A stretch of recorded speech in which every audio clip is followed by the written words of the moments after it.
Salam dostlar, hamınızı xoş gördük. Bugündən etibarən məntiq dərslərinə başlayırıq. Deməli, məntiq elmi önəmli elmdir, fundament hesab olunacaq elmdir. Bütün elmlərdən əvvəl məntiq elmi öyrənilməlidir. Səbəbləri barədə irəliləyən dərslərdə izah verəcəm. Nəyə görə məntiq ən başda öyrənilməsi gərəkən elmdir. Ona görə mən də qərara gəldim ki, ilk öncə məntiq elmindən başlayaq. İndi gələcək aylarda və günlərdə digər elmlərdə, yəqin ki, fəlsəfə elmi olsun, irfan elmi olsun, kəlam elmi olsun, o barədə dərslər olacaq. Belə bir silsiləvi dərslər nəzərdə tutmuşam, amma ilk öncə istəyirəm məntiq elmindən başlayaq. Çünki digər elmlərə daxil olmaq üçün, digər elmlərdə müəyyən o elmlərlə tanış olmaq üçün və ya o elmlərdə araşdırma aparmaq üçün, ən azı o elmlərdə istifadə olunan bəhsləri, mövzuları başa düşmək üçün məntiq elmi önəmlidir. Mən nümunə olaraq bu kitabı seçmişəm. Naif İbn Nəhar adlı bir şəxsin Qatar Universitetində tədris heyətinin üzvüdür bu şəxs. Bu şəxsin kitabını seçmişəm. Bu xülasə kitabdır. Cəmi 143 səhifədən ibarətdir. Və bu kitabın PDF-i internetdə var. Ərəbcə oxumaq istəyən dostlar PDF-ni internetdən yükləyə bilərlər. Gəlin başlayaq. Bu klassik məntiqdir, Aristotel məntiqidir və bizim dərslərimiz bu ancaq tanışlıq xarakteri daşıyır. İlk öncə biz məntiq elmi haqqında qısa məlumat əldə edəcəyik ki, məntiq elmi ümumiyyətlə nədir? Yəni klassik məntiq elmi nədir? Mövzuları nədir? Ümumiyyətlə faydası nədir? Bu elmi oxumaqdan biz nə əldə edə bilərik? Yəni ilk öncə müqəddimə bəhslərlə tanış olaq. Deməli, burada müəllif çox maraqlı mən ərəbcə mətni oxumuram dostlar, çox vaxt getməsin deyə. İstəyənlər, ərəbcə bilənlər təbii ki, dediyim kimi PDF-i yükləyib mütaliə edə bilərlər. Mən istəyirəm əsas burada tanışlıq xarakteri olduğu üçün, bu məqsəd tanışlıq olduğu üçün həm ərəbcə bilən dostlar buna qulaq asacaq, həm bilməyən dostlar. Ona görə ərəbcə mətni oxumaq istəmirəm, uzunçuluq olmasın deyə. Xülasə, başlayaq müqəddimədən. Burada bir neçə çox önəmli bəhs var. Müəllif buna toxunub. Deməli, birinci bəhs budur ki, qeyd edir ki, müəllif məntiq elmi müsəlman ağlının məhsulu deyil. Yəni, bu elm müsəlmanların, belə deyək, ortaya çıxardığı elm deyil. Çünki elmləri ümumi şəkildə biz təsnif eləsək, bunu iki qrupa ayıra bilərik. Bəzi elmlər var ki, bu İslam coğrafiyasında müsəlman mədəniyyəti daxilində yaranıb. Məsələn, fiqh elmi olsun, üsul elmi olsun, təfsir elmi olsun, hədis elmi olsun. Bunlar müsəlman zehniyyətinin, müsəlman ağlının, burada müəllifin qeyd elədiyi təbirdən istifadə etsək, müsəlman ağlının məhsuludur. Yəni, fiqh, şəriət, üsul elmi, hədis elmi, Quranşünaslıq, bu tamamilə dinin tərkibindən, özəyindən yaranan elmdir. Bu, müsəlman ağlının məhsuludur. Bu, necə deyim, ümumbəşəri bir elm deyil.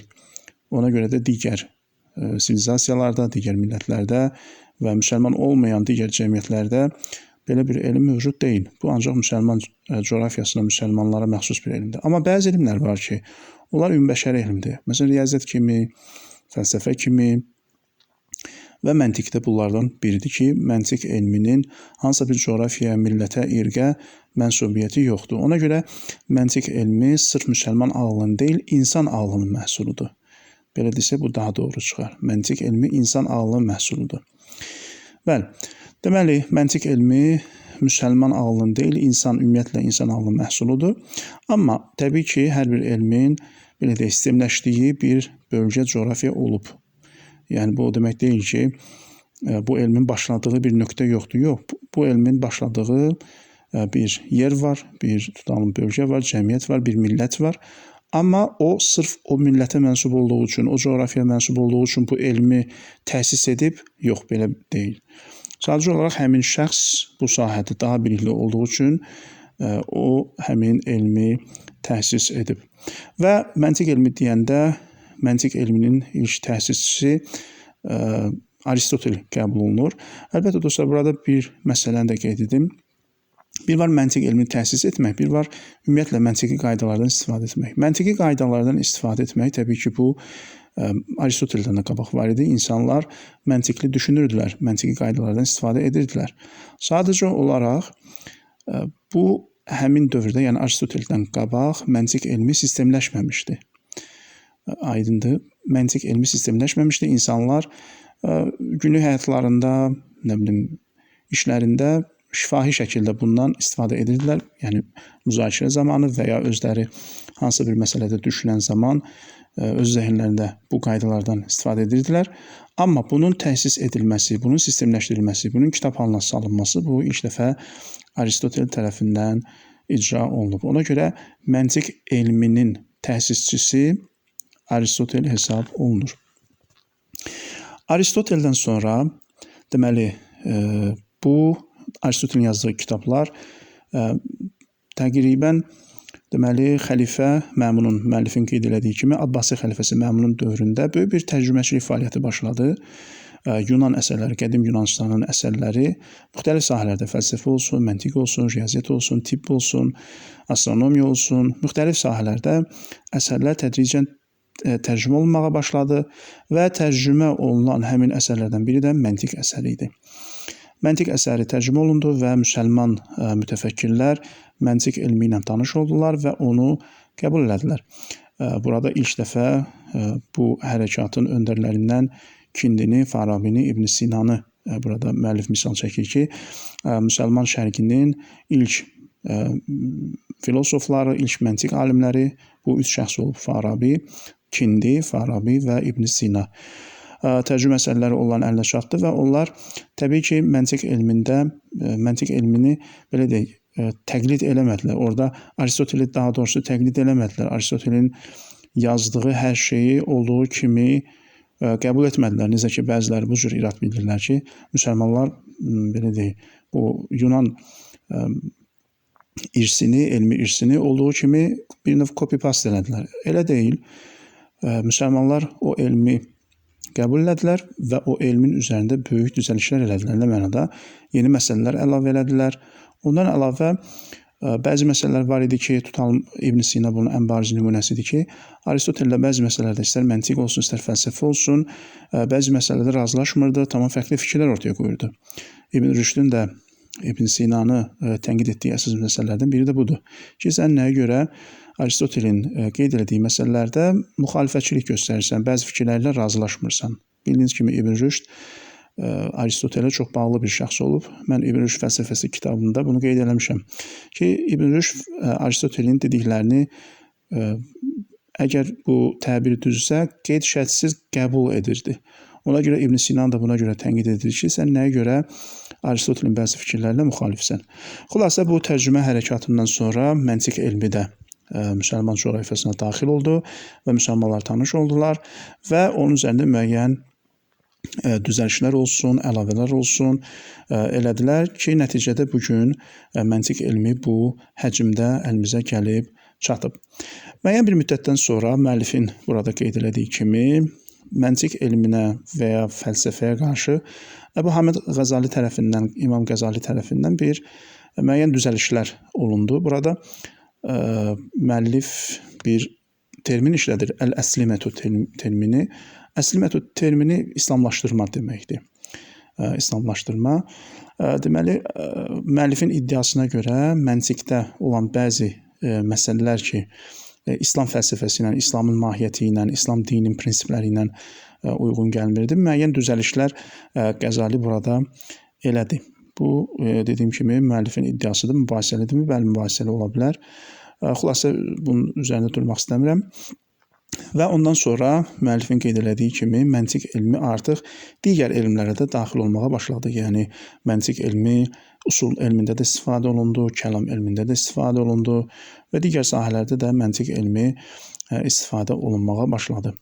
Ona görə dostlar, məntiq elmi həqiqətən olduqca önəmli bir elmdir. Çünki məntiqdə istifadə olunan qaydalar o bütün sahələrdə istifadə olunur. Yəni, elə bir sahə tapa bilmərik ki, orada məntiq elminə bizim ehtiyacımız olmasın. Yenə də bu qeydi nəzərinizə çatdırım. İbn Rüşd fəlsəfəsi kitabında mən qeyd eləmişəm. Deməli, İbn Rüşd orada Platonun rəyini gətirir, sonra öz rəyini qeyd edir ki, bütün belə deyək, elm tələbələrinin öyrənməsi gərəkən ilk elm hansı olmalıdır? Platon həndəsə deyir, lakin İbn Rüşd məntiqdir və fikrimcə İbn Rüşd burada haqlıdır.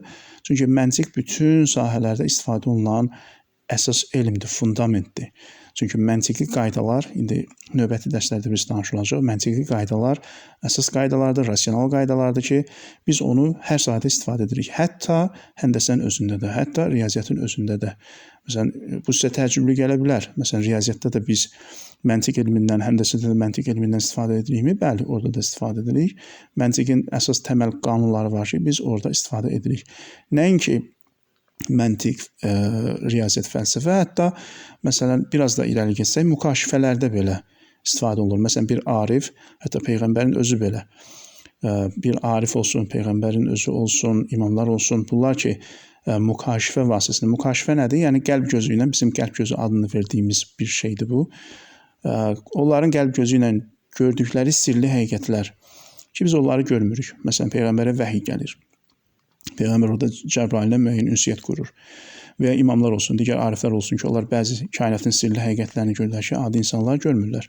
Hətta bu prosesin özündə belə bizim məntiqi qaydalara ehtiyacımız var. Çünki o məntiqi qaydalardan istifadə etməmiş, biz peyğəmbər məsələn olsun, o gələn vəhyin həqiqətən vəhy olduğunu və ya gördüyü o varlığın Cəbrail olduğunu heç vaxt isbat edə bilməz. Bu barədə heç vaxt yəqinə çata bilməz. Gördüyü şəxsin Cəbrail olduğunu, halüsinasiya olmadığını, gələn vəhyin həqiqət olduğunu, xurafat olmadığını, reallıq olduğunu, məsələn, vəhim olmadığını isbatlamaq üçün peyğəmbər orada məntiqi qaydalar istifadə edir. Əlbəttə, bəzi məntiqi qaydalar var ki, bunlar sürətli şəkildə, yəni o qədər sürətli cərəyan edir ki, biz, yəni elə deyil ki, bəzi məsələlər kimi oturaq onun üzərində bir 5 dəqiqə, 10 dəqiqə, nə bilim, günlərlə fikirləşək. Xeyr, bəzi məntiqi proseslər təfəkkür prosesi deyə. Buna o qədər sürətli şəkildə cərəyan edir ki, insan onu ola bilsin ki, fərqinə varmır. Amma o proses gedir zehində. Sadəcə çox sürətli şəkildə gedir. Ona görə İbn Rüşd burada haqlıdır. Bütün sahələrdə bizim məntiqə ehtiyacımız olduğu üçün bizim öyrənməli olacağımız ilk elm də məntiq elmidir. Baxın dostlar, məntiq haqqında hələ çox qısa tanışlıq budur. İnşallah növbəti dərslərdə digər məsələlərlə tanış olacaq. Sadəcə istədim girişdə məntiq haqqında bu məlumatı sizlərlə bölüşüm. İnşallah növbəti dərslərdə görüşənədək hələlik.